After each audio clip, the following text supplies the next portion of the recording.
출애굽기 35장 30절로 35절의 말씀. 이 계시의 말씀을 한 절씩 나눠서 교독하시고 마지막 절 합독하실 때 살아계신 하나님의 음성을 들으시기를 원합니다.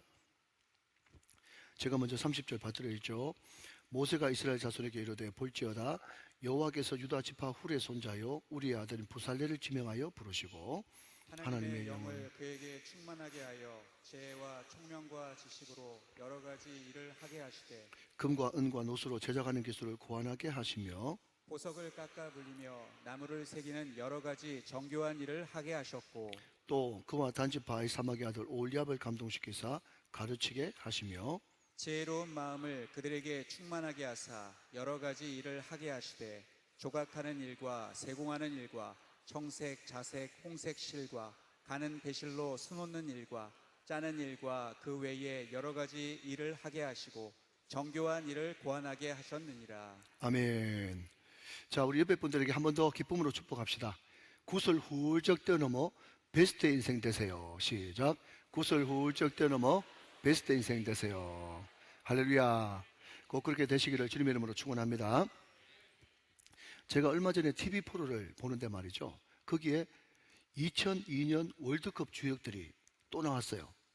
나와가지고 여러 가지 테마로 이렇게 이야기를 하는데 그 중에 한 소주제가 뭔가 하면 자기 인생의 인생골, 이런 주제예요. 여러분, 인생골이 뭡니까? 이 선수가 10년 선수 생활을 했던 20년, 30년 했던 상관없이 수백 골을 넣었겠지만 그보다 더 넣을 수도 있었겠지만 그 중에 최고의 골, 최고 의미 있는 골, 이게 바로 인생골 아니겠습니까?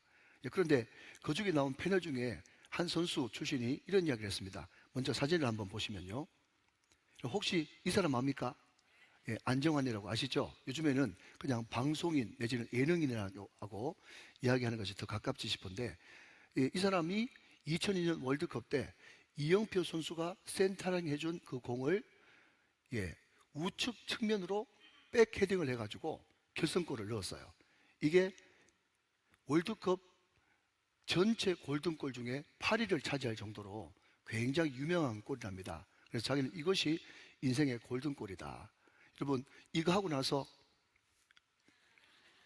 기억나십니까? 네. 반지 키스도 만들어내고 말이죠. 그러니까 자기한테는 인생골이 될 수밖에 없었겠죠. 그런데 그때 그 이야기를 듣던 옆에 이영표 선수가 패널로 나왔는데 자기도 선수 생활하면서 골을 많이 넣어봤기 때문에 인생골이 있지만 자기는 인생샷을 인생 평생 남는 사진 한 장을 그냥 공개하고 싶다 하면서 자기 인생샷을 이야기하는 거예요. 여러분, 이영표 씨가 2002년 월드컵이 끝나고 나서 그 영국 프리미어 리그로 이적을 한 다음에 토트넘이라고 하는 팀에서 선수 생활을 하게 됐는데 그 토트넘이 자기 홈그라운드에서 누구와 경기를 했는가 하면 박지성 선수가 그 당시에 뛰고 있던 맨체스터 유나이티드하고 축구 경기를 하게 됐다는 겁니다. 그때 이 이영표 선수는 왼쪽 레프트 윙 백이기 때문에 수비 선수였는데 한참 여러분 수비 지역에서 공을 돌리고 있는데 갑자기 박지성이가 나타나가지고 자기가 가지고 있는 볼을 뺏어가가지고 어떻게 패스해가지고 골을 넣은 거예요. 그리고 막 열광하는 관중들에게 이제 세레머니를 하고 난 다음에 박지성 씨가 뚜벅뚜벅 걸어오더니 이영표 손을 잡는 겁니다. 자, 여러분 사진 한번 보시죠. 여러분 이 유명한 사진 아세요? 네, 이게 굉장히 유명한 사진이거든요. 박지성이가 와가지고 여러분 유럽 사람들은 꿈도 못 꾸는 정문화입니다. 정. 박지성이가 이영표 손을 잡으면서 미안해 하면서 손을 잡으니까 또 이영표도 알다시피 정말 신실한 크리스찬이잖아요. 그래서 그 손을 뚝 잡으면서 괜찮아 했던 그 정이 넘치고 가슴 뭉클했던 인생샷. 근데 그것을 사진 찍는 사람은 어떻게 사진 찍는 사람은 어디 갔어요? 네. 사진 찍는 사람은 어떻게 그걸 잡는지 말이죠. 기가 막히게 그걸 찍어가지고 그 신문에 올렸는데 이것이 여러 사람들한테 마음을 따뜻하게 해주는 인생샷이 됐다 하는 것입니다. 여러분, 마찬가지로 설교자에게도 인생 설교가 있는 것 같습니다. 만약에 제가 어떤 일이 생겨가지고 설교를 딱 한 편 하고 죽어야 된다면 마지막 나는 이 설교를 하고 죽겠다 하는 인생 설교가 제가 오늘 성경의 본문이 되어지는 것입니다. 여러분 그런 이야기 들어보셨죠? 가수들이 어떤 노래가 빅히트를 하면요, 그 노래를 평생 몇 번 부르는 거 아니까? 적게는 7, 8천 번, 많게는 10,000번 부른대. 더 이상 부르는 사람들도 많이 있다요. 뭐 돌아와요 부산항에 이런 거는 몇 번 불렀겠어요, 그죠? 예. 제가 아는 어떤 목사님은 그런 이야기예요. 자기가 정말 인생 설교를 몇 편 준비해 가지고 항상 부흥회 다닐 때마다 그 설교를 하는데, 자기는 요한복음 1장 12절 설교를 300번도 넘게 했대. 300번도.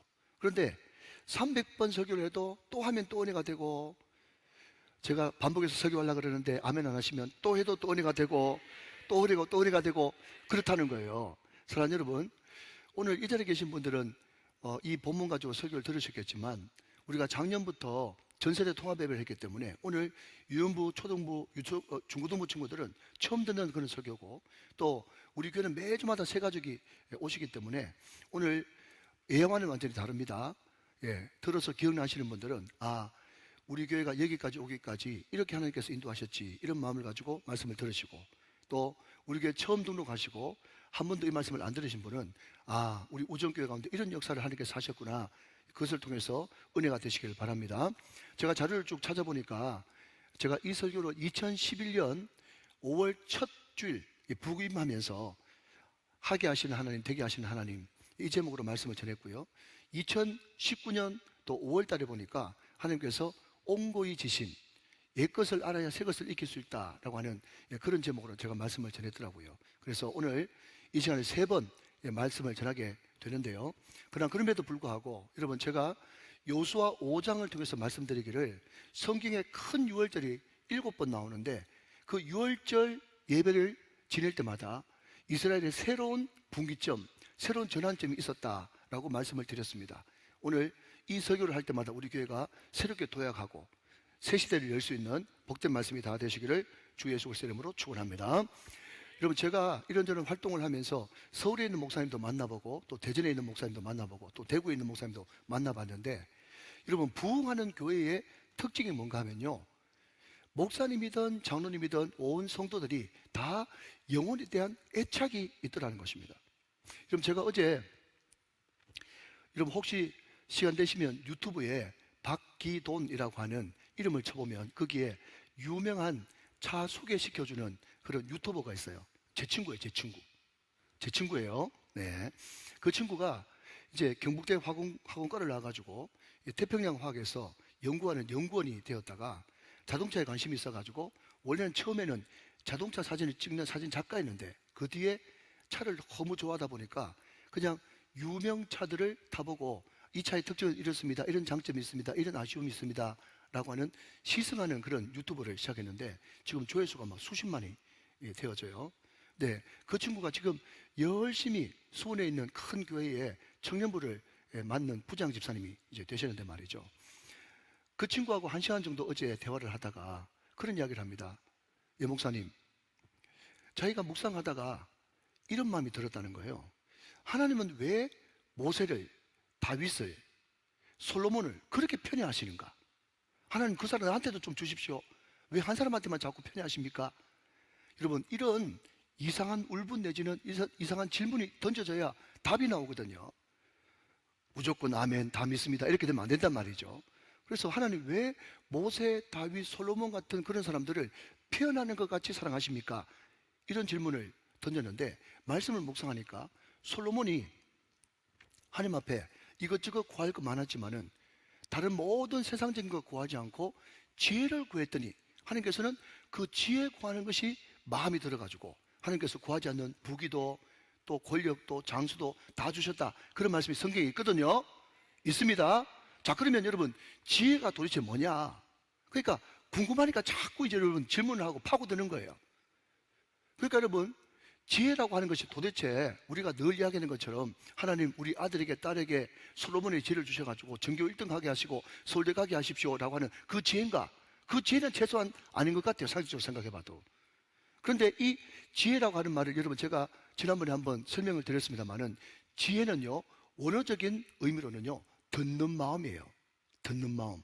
그러니까 하나님의 음성을 늘 듣고 싶단 말이죠. 그 하나님의 음성을 늘 들으면서 하나님의 마음을 알고 싶단 말이죠. 그러면 여러분, 하나님의 음성, 하나님의 마음을 알아가지고 뭐 할 건데요? 그냥 내가 많이 들었다, 하나님의 마음을 많이 알고 있다, 그러고 끝나는 게 아니지 않습니까? 솔로몬은 많은 사람이니까, 나라를 다스리는 왕이니까 하나님께 묻고 듣고 질문하고 하나님께 대답을 들어가지고 이 백성들을 어떻게 하면 잘 다스릴 수 있을지, 그 백성들을, 양떼들을 위한 마음, 그것을 위해서 지혜, 듣는 마음을 구했단 말이죠. 그러니까 하나님이 어떤 사람을 사랑하는가 하면 영원 사랑하는 사람을 너무너무 편애하신단 말이죠. 사랑하신 여러분, 오늘 저를 비롯한 우리 우정교회 모든 성도들이 이 집사님의 묵상처럼 영원 한 사람 한 사람을 귀중하게 생각하고 아낄 수 있는 저와 여러분 다 되시기를 주님의 이름으로 축원합니다. 그래서 부흥하는 교회 다 가보면 어떤 특징이 있는가 하면요, 새 가족이 오지 않습니까? 새 가족이 오는데, 어떤 새 가족은 여러분 매주마다 교회 오는 그런 사람도 있고, 또 새 가족이 아직까지 믿음 없으니까 또 주일 성수에 대한 그런 개념도 별로 없으니까 한 달에 한 번 오고 두 번 오고 이런 사람 있지 않습니까? 그러면요, 그런 교회의 특징은 뭔가 하면 아예 그 교회 등록을 안 해야지, 그 교회 등록해놓고 안 나가면, 보통 좀 건강한 교회들은요, 주일날 왔는지 안 왔는지 파악해가지고 주초에 체크를 하고 주중에 주말에 전화를 하거나 찾아가거나 신방을 합니다. 이런 교회도 굉장히 건강한 교회예요. 그런데 정말 부흥하는 교회는요, 주초까지 갈 것도 없어, 주중 주말까지 갈 것도 없어. 그냥 그 주일에 그 목장 식구들이 왕창 가가지고 그 교회에서 예배드리고 기도해주고 고민하고 그런 역사를 한다는 거예요. 그런 헌신을 한다는 겁니다. 그래서 그 새 가족들이 장로님, 집사님, 권사님이 막 10명씩 막 찾아와가지고 자기 집에서 막 기도를 막 침을 튀겨가면서 막 하고 이렇게 하니까 너무 깜짝 놀래가지고, 내가 이 교회에 벗어나야 되겠는데, 내가 잘못 왔는데, 그렇게 후회를 해도 못 벗어나. 그 교회를 벗어날 수 있는 길은 두 가지밖에 없어. 하나는 죽든지, 하나는 이민 가든지, 그거밖에 없답니다. 그러니까 그렇게 영혼에 대해서 집착을 하니까 하나님께서 그 사람을 더 특별하게 사랑하고, 그러니까 정착이 되어져 가지고 부흥되어지는 거죠. 이런 부흥은 전도 플러스 정착돼야 부흥되는 건 아니겠습니까? 자, 그런데 문제는 뭔가 하면 그렇게 열심히 헌신하고 충성해도 담임 목사님이 전화 한번 걸어준 적 없어, 편지 한 번 써준 적 없고, 그리고 밥 사준 적도 없어요. 그런데 목사님은 영혼을 사랑하는 마음으로 말씀 준비, 기도 준비에 전무하니까, 사도행전 6장의 말씀처럼 나는 말씀과 기도에 전무하니까 하나님께서 그 많은 충성스러운 사람들을 붙여주셔가지고 하게 하시고 되게 하시더라는 거예요. 사랑하는 여러분, 목회만 그런 것이 아닙니다. 여러분, 사업도 직장도 일터도 내 모든 자녀 교육도 하나님께서 하게 하시고 되게 하셔야 되는 것이지, 우리 스스로 열심히 하지 말란 말이 아니라 우리 스스로 열심히만 한다고 되는 것이 아니라는 거예요. 믿으시면 아멘. 자, 그러면 여러분, 하나님께서 하게 하시고 되게 하시는 그 사람들의 인생을 여러분 승리로 형통으로 이끄시는데, 그런 사람들의 특징이 뭐냐 하는 것입니다. 예, 그것은 바로 하나님께서 귀한 사람을 붙여주시는 거예요. 사람을 붙여줘서 그 일을 하게 하시고 되게 하신다. 자, 여러분, 먼저 오늘 보면 31절 말씀을 같이 한번 보시겠습니다. 31절 말씀. 하나님의 영을 그에게 충만하게 하여 지혜와 총명과 지식으로 여러 가지 일을 하게 하시되, 그랬죠? 예, 빨간색으로 표시해놨습니다. 32절 말씀, 금과 은과 노수로 제작하는 기술을 고안하게 하시며, 33절, 보석을 깎아 물리며 나무를 새기는 여러 가지 정교한 일을 시작하게 하셨고, 34절 말씀, 또 그와 단지파 아이사마기 아들 올리압을 감동시키사 시작 가르치게 하시며, 35절 말씀 보시면 지혜로운 마음을 그들에게 충만하게 하사 여러 가지 일을 하게 하시되, 35절 하반절, 그 외에 여러 가지 일을 하게 하시고 정교한 일을 고안하게 하셨느니라. 아멘.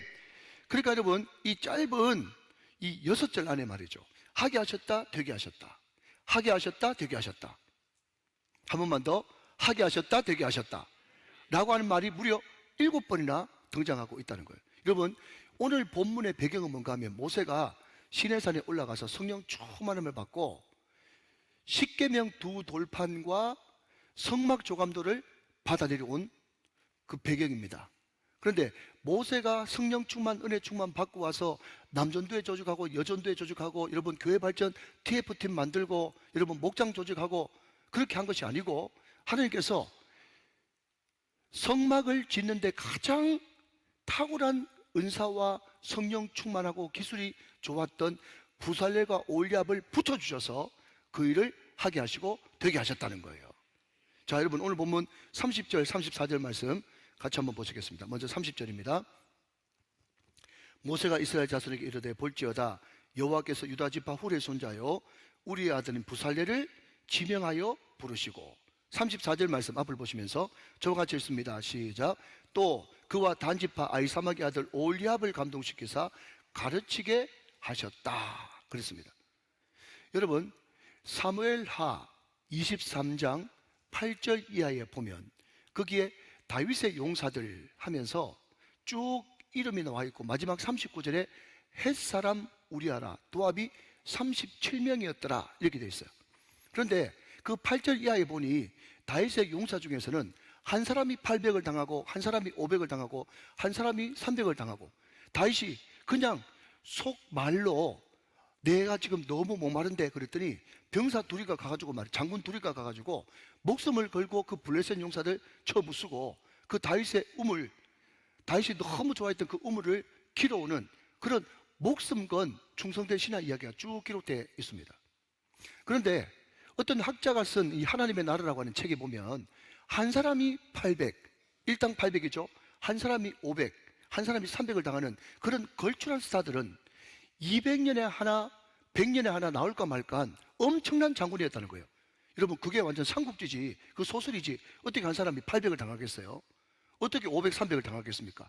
그런 사람이 혹 있다 하더라도 정말 200년에 하나, 100년에 나올까 말까 한 그런 걸출한 장군들인데, 그런 사람들이 다윗 밑에 몇 명 있었다고요? 도합 37명이었어요. 그러니 다윗의 왕국이 강성해지지 않을래야 강성해지지 않을 수가 없는 거죠. 그래서 지금도 이스라엘 사람들은 그때가 가장 좋았는데 하면서 지금도 그날이 오기를 소원하면서 이스라엘 국기가 뭐죠? 다윗의 별인 것입니다.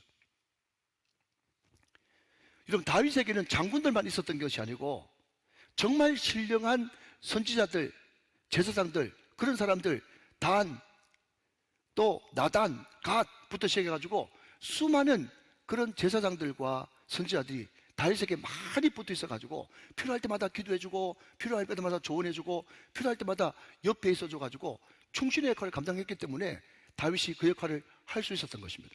절대로 여러분 독불 장군은 없는 것입니다.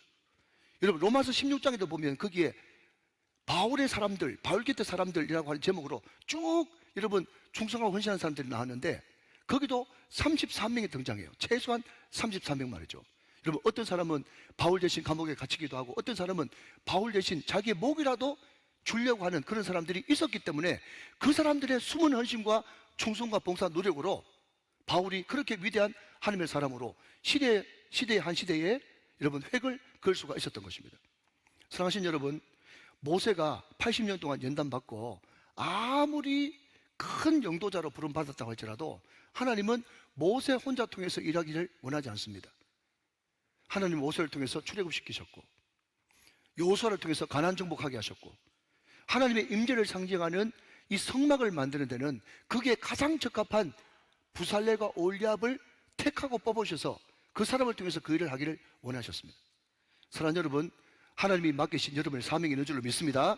그때 하나님께서 수많은 사람들을 다윗처럼 모세처럼 바울처럼 붙여주셔서 그 일이 하게 하시고 되게 하시는 놀라운 인통의 은혜가 여러분 가운데 충만하게 넘치게 되시기를 주 예수 그리스도의 이름으로 축원합니다. 축복합니다. 여러분 그런 게 어디 있겠나 생각하지 말고 그런 일이 나한테도 있을 거라고 기대감을 가지고 나가십시오. 무슨 이야기인가 하면요, 나는 지금 진급 얼마 전에 해가지고 진급 안 해도 되는데 자꾸 사장이 나를 진급시키려고 해. 아멘 좀 크게 하세요. 아멘. 여러분 나는 지금 연봉으로도 충분히 살만한데 사장님이 자꾸 월급을 올려주려고 하네. 여러분 그런 은혜가 있기를 바랍니다. 사람들이 자꾸 붙으면 말이죠, 나는 괜찮은데 자꾸 도와주려고 한다니까요. 자꾸 도와주려고 그래가지고 제가 너무 힘들어요.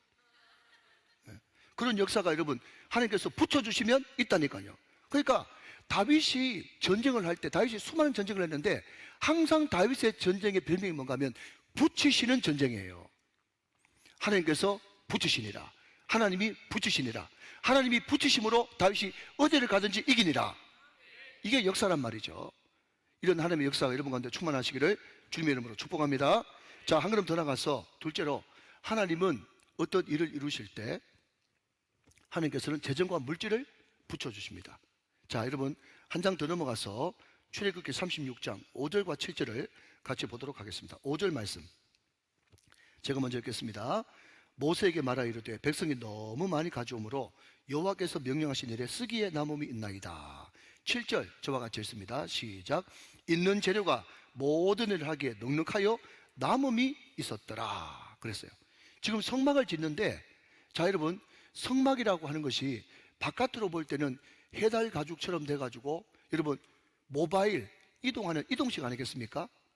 조립식이에요. 그러니까 아무것도 가치가 없는 것 같지만, 제가 여러분 20여 년 전에 감리교회 강문호 목사님 성막론 한 데 가서 강의를 들어보니까, 여러분 그때 금 한 돈에 4만 원 5만 원 할 때입니다. 자, 여러분 관심 있는 금 나왔습니다. 금 한 돈에 4만 원 5만 원 할 때, 그때 성막의 가치가 얼마 있는가 하면은 1200억이었어요.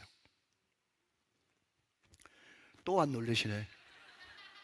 그때 가치가 1200억. 왜냐하면 바깥으로 볼 때는 흐름하지만은 앞에 성소, 지성소, 성전 기물 싹 다 금이기 때문에 그 금값만 해도 1200억이 된단 말이죠. 자, 근데 요즘에 여러분 금값 한 돈이 얼마입니까? 전 잘 모르는데 이부에한테 물어보니까 한 30만 원 넘는다고 그러더라고. 그러니까 30만 원은 쳐도 6배잖아요. 6배. 그러니까 지금으로 따지자면 6천억도 넘는 거예요, 성막이. 그러면 여러분 이 이야기를 들으면 여러분들이 질문이 나와야 되는 거예요. 무슨 질문인가 하면, 목사님, 그 이스라엘 백성들이 430년 동안 이집트, 애굽에 종살이 했는데 그 많은 재물이 다 어디서 났습니까? 이런 이야기하면 여기 앉아 계시면 안 되고 신학교 가야 돼요. 예, 대단한 질문이에요. 탁월한 질문이에요.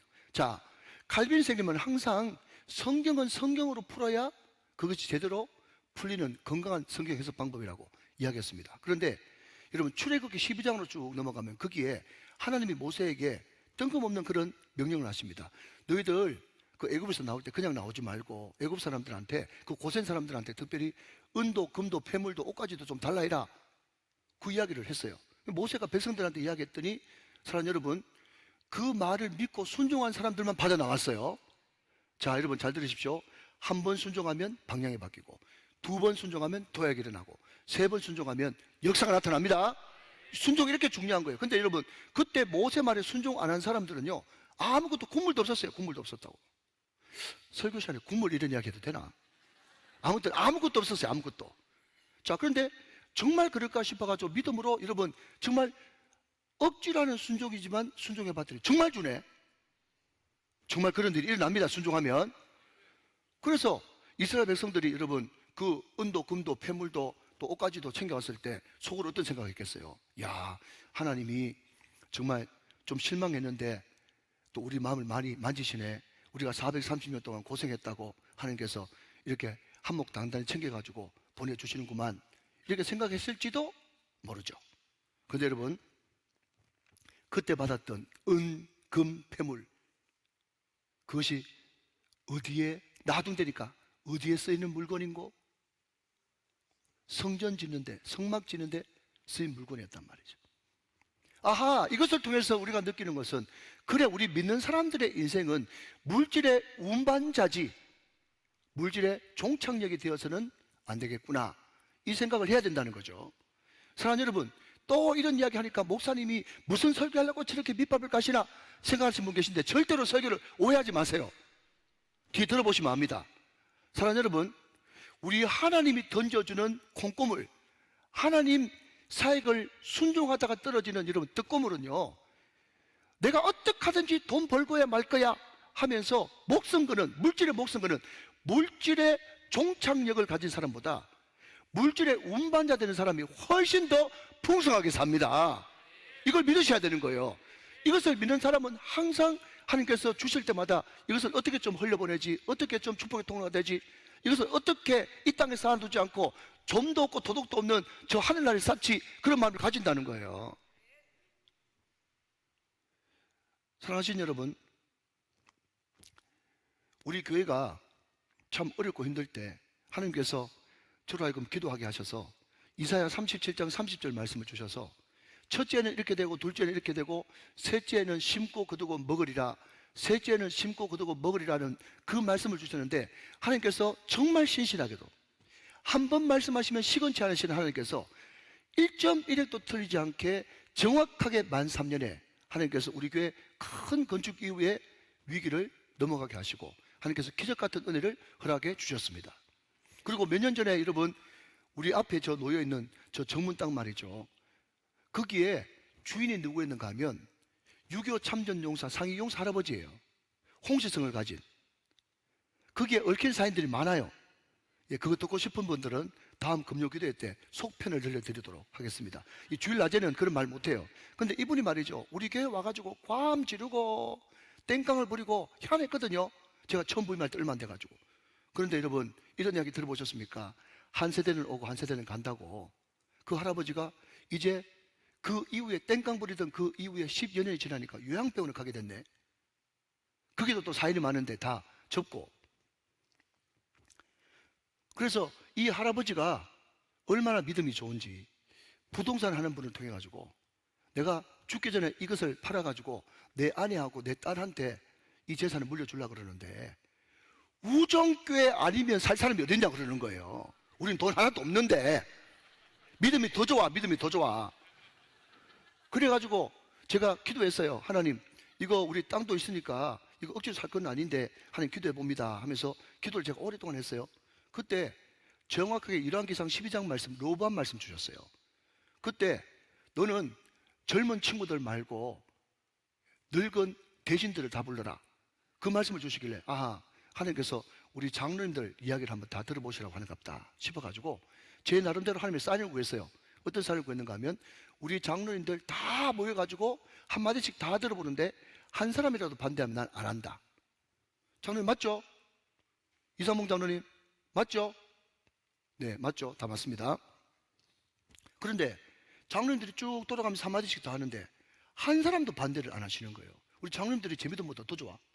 그러면서 하실 말씀이 뭔가 하면, 목사님, 이 땅이 두 블럭이나 한 블럭 떨어졌다 그러면 우리가 사든지 안 사든지 뭐 해야 되겠지만 바로 옆에 붙어 있는 땅을 어떻게 안 삽니까?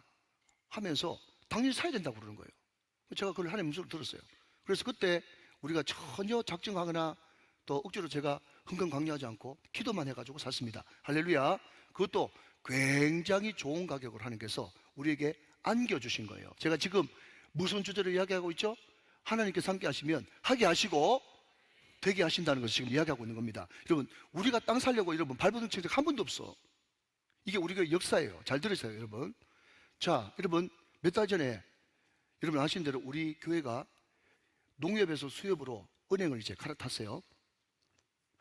근데 이 수협에서 뭘 이야기하는가 하면 이 주차장 땅 보니까 100평 되는 땅이 있는데 그게 50평은 우리 땅이고 50평은 우리 땅이 아니에요. 그래가지고 100평 중에 이 50평 금을 꺼달라고 하는 거예요. 만약에 여러분 우리가 수협으로 안 옮겨 탔으면 그런 거 우리가 신경 쓸 필요도 없고 우리가 조금 우리가 이제 그 땅 사용료를 주고 있는데 그거 계속 우리가 뭐 매달 25만 원씩 넣어가지고 줬거든요. 그게 뭐 10년이 넘었어요. 그냥 계속 우리가 잘 쓰고 있었는데 굳이 은행에서 그런 말 할 필요도 없는데 금 꺼달라고 하는 거예요. 그러면서 금 꺼주는 조건으로 일단 승인을 해준 거예요. 그러니까 우리가 약속을 지켜야 되지 않습니까? 우리 예수 믿는 사람이. 그래서 우리 장로님 중에 한 분이 너무 답답해가지고 우리가 그 사람한테 돈 붙여주는 그 주거래은행 갔어요. 그 사람 주소번호 좀 알고 싶다 그러니까 은행에서는 안 가르쳐 준대. 그래서 장로님이 또 그걸 들고 또 남구청에 갔어요. 남구청에 가니까 옛날 주소를 가르쳐 주는 거예요. 또 두동에 갔어요. 두동에 가니까 그런 사람 없다고 그러는 거예요. 그러니까 또 법원에 갔어요. 법원에 가서 또 재판을 했어요. 무슨 재판을 했는가 하면 요즘에는 개인 정보가 얼마나 엄격한지 이런 이유 때문에 우리가 반드시 주소가 필요하다 해가지고 재판해가지고 판사가 두들겨줘야 우리가 그 주소를 받을 수 있어요. 얼마나 고생한지 몰라요. 그런데 그 와중에 우리 땅주인이 돌아가셨다는 걸 알았어요. 그래서 또 그 주소를 가지고 부산 찾아가가지고 그 남편을 만났어요. 그 남편이 서시라. 그러면서 하는 말이 뭔가 하면, 장로님, 우리가 종신데 내가 한번 이야기하겠습니다. 그렇게 이야기를 하면서 나한테 딸 하나 아들 둘이 있는데 나도 이제 늙었고 내가 만약에 죽고 나면은 우리 애들이 물론 착하게 잘 자랐지만 이 유산 때문에 아웅다웅 하는 거 우리 마누라 먼저 보내고 그런 거 싫고 그런 보기도 싫고 또 그리고 내 죽으면 나는 하나지만은 내 죽어버리면 6명입니다. 6명. 왜 6명이에요? 딸, 사위, 아들, 며느리 우정교에서 못 삽니다. 그러니 내가 나하고 종씨에 가서 말도 잘 통하고 하니까 싸게 줄 테니까 목사님한테 가서 살아 있어. 그러면서 우리 장로님이 얼마를 받아왔어요. 그럼 50평인데 평당 500만 원 밑으로 준답니다.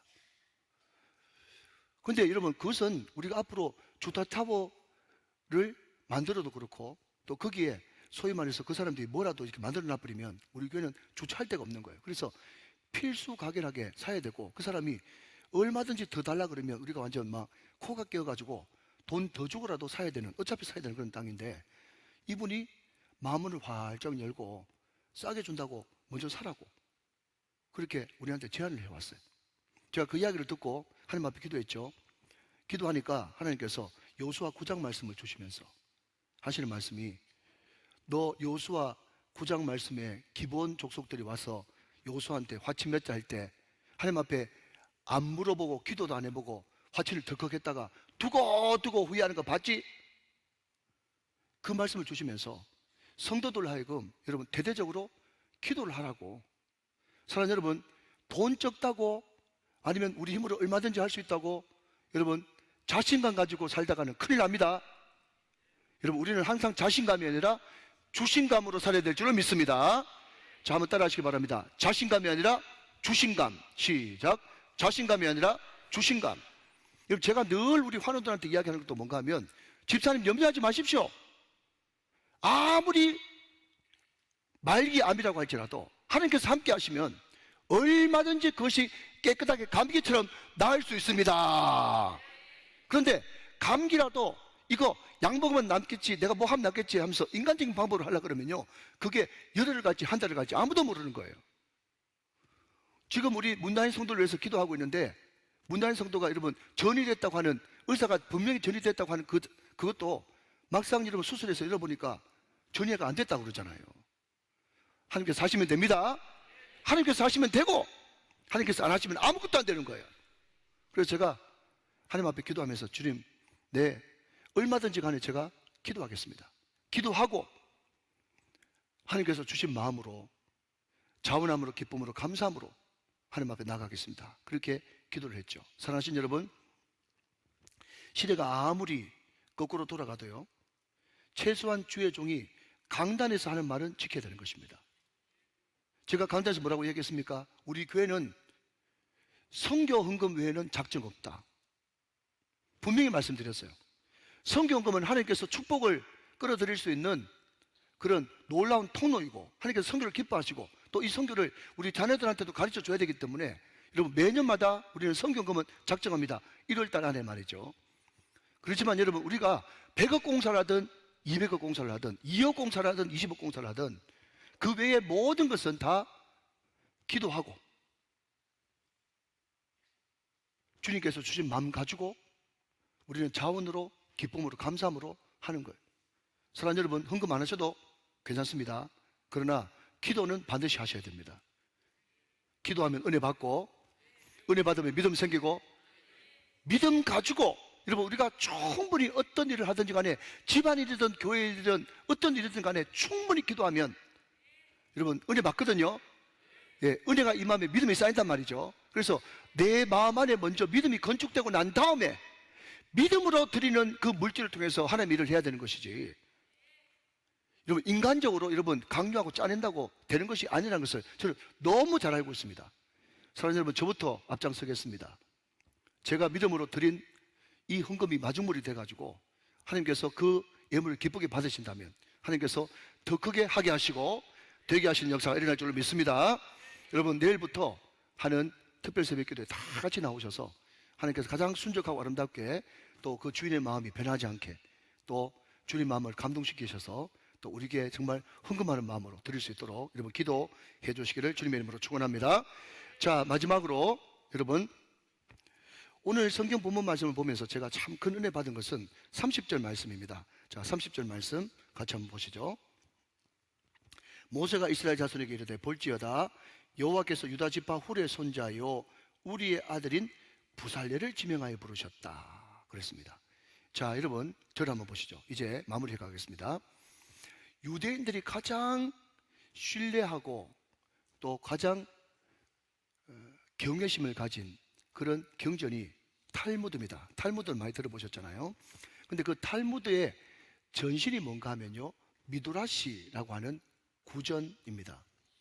그럼 그 미드라시라고 하는 그 경전에 보면 말이죠, 어떤 내용이 적혀 있는가 하면 모세가 하나님께 십계명과 또 성막 조감도를 받으려고 시내산에 올라갔을 때 출애굽기 32장 모세가 더디 내려옴을 보고 더 이상 못 기다렸던 성남폭도 이스라엘 백성들이 자기 형 아론을 막 격동시켜가지고 우리를 인도하여 낼 여호와를 만들어내라 그래가지고 그 성화에 못 견뎌가지고 아론이 금송아지를 만든 사건이 출애굽기 32장에 등장합니다. 미드라시에 의하면 훌이 그때 성남폭도들을 막아서면서 절대로 이런 짓은 해서는 안 된다고 막아서다가 돌 맞아 죽어 순교했다 라고 하는 것이 미드라시에 나와 있어요. 물론 성경이 아니기 때문에 믿든지 말든지는 여러분 알아서 선택하셔야 되는데, 근데 상당히 그래도 일리가 있는 것은 여러분 영어 이름을 쓰는 사람 가운데 아론, 에론이라고 하는 사람은 많이 있는데 제가 아는 한 훌이라고 하는 사람은 한 명도 없어. 무슨 이야기인가 하면 아무리 훌이 훌륭한 신앙을 가졌다고 하고 모세의 오른팔 아니면 왼팔이라고 할지라도 처음 난 자기 아들에게 손주에게 훌이라고 하는 이름을 지어주기는 굉장히 어려웠을 것입니다. 만약 이 사실이 맞다면 여러분 생각해 보십시오. 훌이 평생 모세 따라다니다가 돌 맞아 죽었습니다. 믿음 없는 사람들이 여러분 뭐라고 이야기했겠습니까? 아니 모세 평생 따라다니는 것이 돌 맞아 죽는 거야? 저게 하나님 믿는 거라면, 저게 신앙이라면 나는 신앙 가지기 싫어, 나는 하나님 믿기 싫어, 그렇게 이야기하지 않았겠습니까? 만약에 제가 목회자인데 평생 이러면 고생만 하다가 지질이 고생만 하다가 죽는 그런 모습을 봤다면 우리 애들이 어떻겠어요? 믿음 가지기가 쉽지 않겠죠.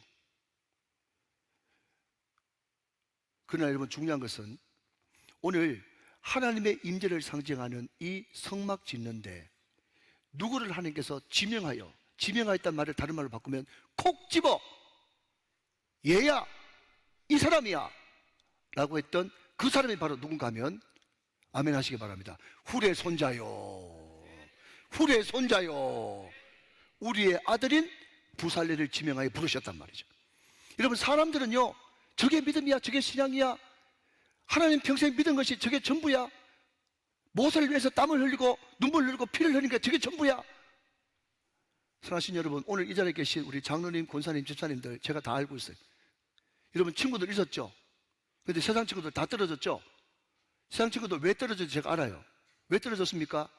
어디 야외 한번 가자, 꽃구경 한번 가자, 아니면 술 한잔 하자, 아니면 뭐 어디 동창회 좀 모이자, 개 한번 하자, 그렇게 할 때마다 난 교회 가야 돼, 부흥에 있어, 청소로 가야 돼, 식당 당번이야, 그런 이야기를 하니까 그 친구들이 하는 말이 뭔가 하면 너 그래가지고 사회생활을 하겠어? 교회 모임도 못해, 동창회도 못해, 뭐 한다 그러면 교회 간다 그러고 교회 간다 그러고. 여러분 제가 대학교 다닐 때 제가 영어를 배웠거든요. 지금 EBS 방송국에 그 사람이 강사로 나오더라고요. 그래서 제가 대학 다닐 때 영어를 좀 배웠는데 이제 월요일 되면 월요일마다 영어 강사가 물어보는 것이 너 주말 동안 뭐 했냐 이렇게 물어보잖아요. 그러니까 어떤 애들은 뭐라 그러더라, 뭐 타러 갔다, 그냥 뭐죠, 그냥 뭐 산에서 막 떨어져가 막 나는 거, 그 뭐죠, 뭐 행글라이더 비슷한 거, 그런 거, 그냥 그런 것도 막 타러 갔다, 막 그렇게 하니까 막 그래요. 막 흥미롭다고. 동열. 근데 저한테 묻는 거예요. 저는 교회 갔습니다. 교회 가가지고 하루 종일 있었습니다. 그랬더니 한 넷째 주 되니까 그 영어 강사가 저한테 한국말로 뚜렷하게 이야기하더라고요. 동열 재미없어요. 동열 재미없어요. 재미없대. 재미없어요. 개모임을 가나 동창회를 가나 뭐 술 한잔 할 줄 아나 놀 줄 아나 세상 가요를 부르잖아. 아무것도 못하는 거예요. 여러분 세상 사람들은요 그래서 우리를 환자라고 부르는 거예요. 여러분 그래도 괜찮습니다. 하나님은 정말 바보처럼 세상도 모르고 교회밖에 모르고 주님을 위해서 눈물 흘리고 여러분 돈 좀 생겼다 그러면 헌신하고 여러분 피 흘리고 땀 흘리고 이런 사람들 주님께서는 꼭 기억하십니다. 그래서 하나님의 임재를 상징하는 성막을 지을 때 그 순교자 훌의 손자를 꼭 집어서 바로 너야. 난 널 통해서 일하길 원해. 사랑하는 여러분 마지막으로 축복합니다. 여러분 당대에 소낙비 같은 은혜를 받으시고 여러분 아들 때에 포포스 같은 은혜를 받으시고 여러분 손주 때에 강수와 같은 바다와 같은 은혜를 받으셔서 신앙의 명감은 다 되시기를 주님의 이름으로 축원합니다. 축복합니다. 축원합니다.